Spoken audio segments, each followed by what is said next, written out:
Yep, welcome to a new series called Keep It Simple in Rocket League. In this series, I'll go over the fundamentals and also go over some tips, strategies, and some basic principles of how to improve in Rocket League. So this one's going to be how to rotate in 3v3 Rocket League. I think most of my videos will be focused on 3v3. That's my main game mode. That's pretty much what I play. So I went into a casual game and recorded a 3v3 gameplay. The level is probably champ, would be my guess. It doesn't feel like GC. Obviously, there's no ranking because it's casual, but I think this will be helpful in learning about, how to rotate, because I got a lot of comments and questions about that in my previous videos. So the first thing I'll say before I even start this is the rules of rotation are not the same in every rank. I'll try to keep this very fundamental and I guess simple and basic. That should apply to every single rank. But yeah, the rules of rotation are not the same in Grand Champ as they are at, Champ or Platinum or Gold even, because the expectations are different, right, of your teammates. It's 3v3, you need to use your teammates, and that changes depending on your rank. And also, before I start the video, I'll say put yourself in the mindset of thinking yourself as a first, second, or third man, right? There's 3 people on your team, so you're either first or second or third. And a quick definition of each: first man is the one that's going for the ball, right? Actually going for it. Second man is the backup to the first person in case the first person misses or the first person wants to pass to you. And then third person, or third man, is basically the defensive anchor, right? This is the person whose responsibility it is to not let the ball go in your net. Let's get this going. So right off the bat, I'm second man, right? I'm not going for kickoff, but I am pursuing the ball. Now I'm first man because I'm making contact with the ball.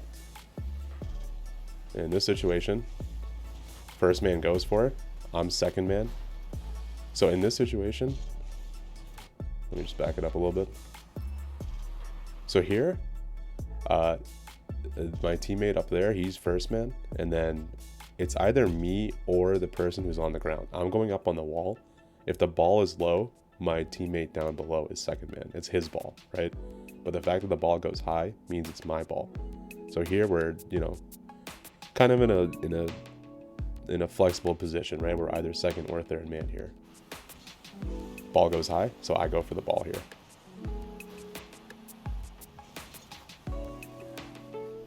Okay, I'm actively making a play, so I'm first man. Now I'm gonna rotate back here, right? So it's good that my teammate goes here because there is another teammate who's back. My responsibility here, just to keep it simple, is to go back as third man. So I saw that this teammate, so this is me, this teammate was rotating back there. So because he's rotating back there, I'm going to go for this ball. So even though I was first man, and it kind of works like a loop, right? First goes to third, third goes to second, second goes to first, and it goes in that circle. That's a basic mindset that you want to have. I basically skipped a rotation because it was closer to me. And this will not always be the case. It's typically safer to just follow that circle rotation, right? 1, 2, 3. I don't go for the ball here because both of my teammates are up. My responsibility as third man is to basically, if I'm beat to the ball, which I was there, here, let me play it back. Right, I'm third man. Both my teammates are ahead of me. If I have a clear beat on this ball, then I can go for it. But it's not guaranteed that I will get to this ball first, which is why I wait, right? As third man, my responsibility is to not let the ball go in my net. If that ball goes past me, it's possible that they get a counterattack and they score. So here, I cut again. So the question is why, right? I'm first man here. That guy is second man who's hitting the ball now, who ends up being first, so I need to become third man. The problem is my teammate is so far back, right? He's basically within in our net, which is why I cut rotation here to try to keep pressure. Luckily the ball goes in. But in those situations, I always check, right? I assume I'm third man unless the other person, second man, is way out of the position. Or way out of the picture, rather. Here I'm second man, let teammate go. I check to see where my teammate is, right? Make sure he's behind me. I don't want to go for this ball if he's pushing up at the same time.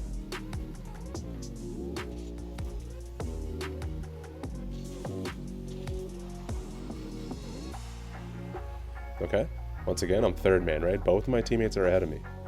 I have this defensive mindset. I get a pretty good touch here, but it's not necessary, right? That is that is the best touch to have in this situation, in my opinion, because my teammate's up to start a counterattack. But again, look, so I'm still protecting our net. Worst case situation here is that it does that, right, and it pinches into our net, which I had covered. So now I gotta be careful. Teammate has the beat here, which is why he goes. If you're a third man and you have the beat, absolutely guaranteed that you have the beat, then you can go for the ball. So here I grab the boost. I'm ready to rotate back as third man.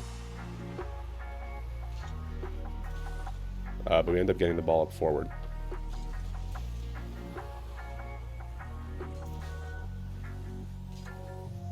Another thing to note here is you have to adapt to your teammates, right? Some teammates will play offense heavy, some will play defense heavy. So it's your responsibility, if you're trying to rank up, to not make excuses and adapt to your teammates, which is what I'm trying to do here, right? So I get a bad touch here, that's fine. Mistakes will always happen, right? It's about how you adapt to them. So I grab this boost, I am now third man. Teammate has a touch, good shot.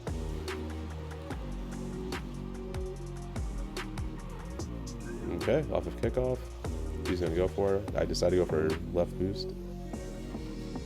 So I'm still waiting because I don't know. I should have checked here. But basically, G rims, he's about to hit the ball, and my other teammate is turning upfield, right? Let's see, where's he actually going? I remember this play. My read was that he's going upfield, yeah, towards their half, basically. So if he's touching the ball and he's already up ahead, I'm third man, right? Because if I push up expecting a pass from him, then there's a possibility that this guy, the Mr. P, he cuts it off, right? And we're basically stuck, or we're because all three of us would have committed, and there is no third man after that.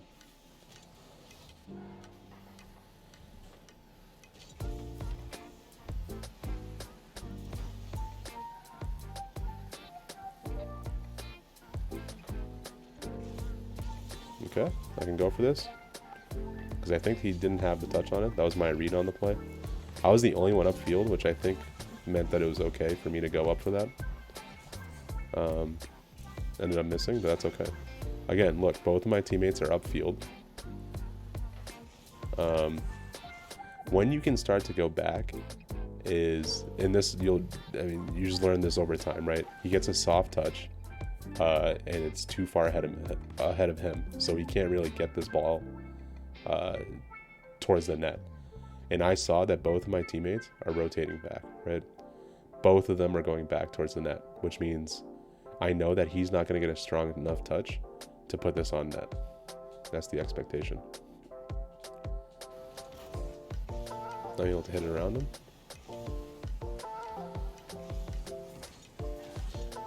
A general rule of thumb is if you're rotating back towards your net, don't touch the ball, right?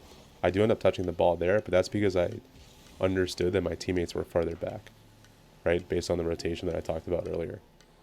So I was trying to get a back pass to them. It wasn't the best touch, but that was the idea. Third man here, get a soft touch into the corner, right? You always want to put the ball in a non-threatening position, which is often the corner, because they can't get a scoring opportunity off of that.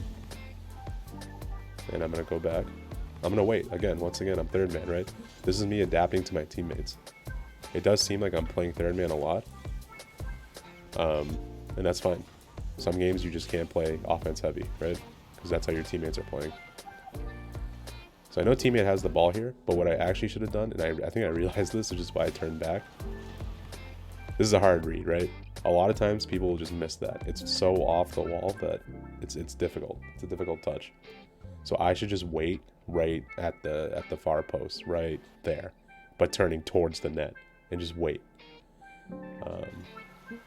I turned that way because I'm expecting a touch. Had I kept going, I could have, started a counter play, but yeah, I'm not sure why I pushed up for that. That's okay. Now I'm third man, letting my teammate go. I know a teammate's behind me, which is why I pushed up a little bit farther.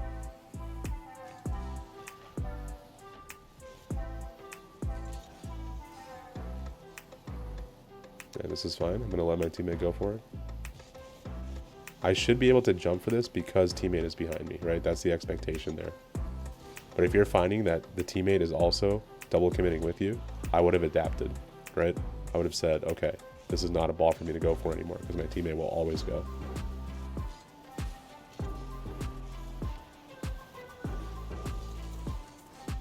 So yeah, that's basically it for the basics of rotation. I guess I'll summarize, but yeah, the rules of rotation are not the same at every rank.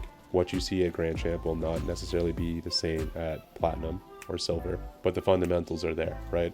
Think of yourself as a first, second, or third man. If you're first man, you're the one going for the ball. And then once you go for the ball and you can't make a play on it, you go to third man. And then third man, you're the defensive anchor. So basically, your job is to not let the ball go into your net and buy time for your teammates to get back. Second man is the person that's the backup to the first man, right? So if you miss your touch, that's the second man's responsibility to go for the ball, basically, or be there for a pass. And the simple way to look at this is that the first and second man are on offense, usually, and then third man is responsible for playing defense. And you just do a circle, right? First becomes third, third becomes second, second becomes first, first becomes third. Just go in that circle. That's the basic way to look at it. That's the fundamental of Rocket League. Adapt to your teammates. This is huge. Yes, you can make excuses. Yes, your teammates can play poorly, but you have to adapt to them, right? Imagine a pro player like Justin, like Squishy. If they get into a Grand Champ lobby, they will always get out and enter SSL. They're not blaming their teammates. They adapt to them. If your teammates double commit a lot, you'll need to play third man more, right? You can't control what your teammates do. They're people, right? They're just going to do what they want to do. The best thing that you can do is play more defense in that situation. If your teammates are sitting back more, then you'll have to find a way to basically push them to go. And by that, I mean, if they're sitting in net, you want to show them that you can also play third man because they're skeptical that there's not enough defense, that you're not rotating back. So if you can show your teammates that you're rotating, then they'll be more likely to go for the ball. Another thing, think in terms of what is the worst possible situation that can come from a touch. A lot of people will play a situation in terms of how they want the play to work out, which is not how you should play.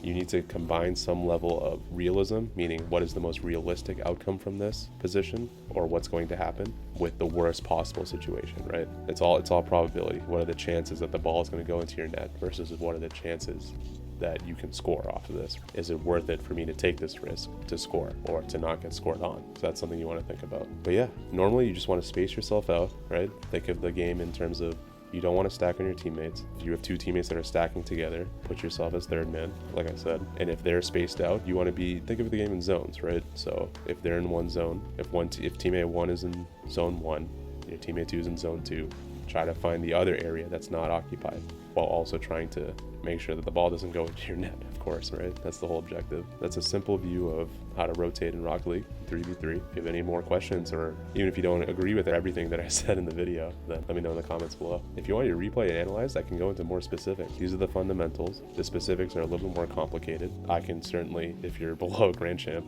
then I can basically analyze your replay and show, what did you do right? What did you do wrong? I think all of our goals is to improve. We want to get better at Rocket League, rank up. Hopefully this was useful. Yeah, as always, thank you all so much for watching, and I'll see you in the next Keep It Simple in Rocket League.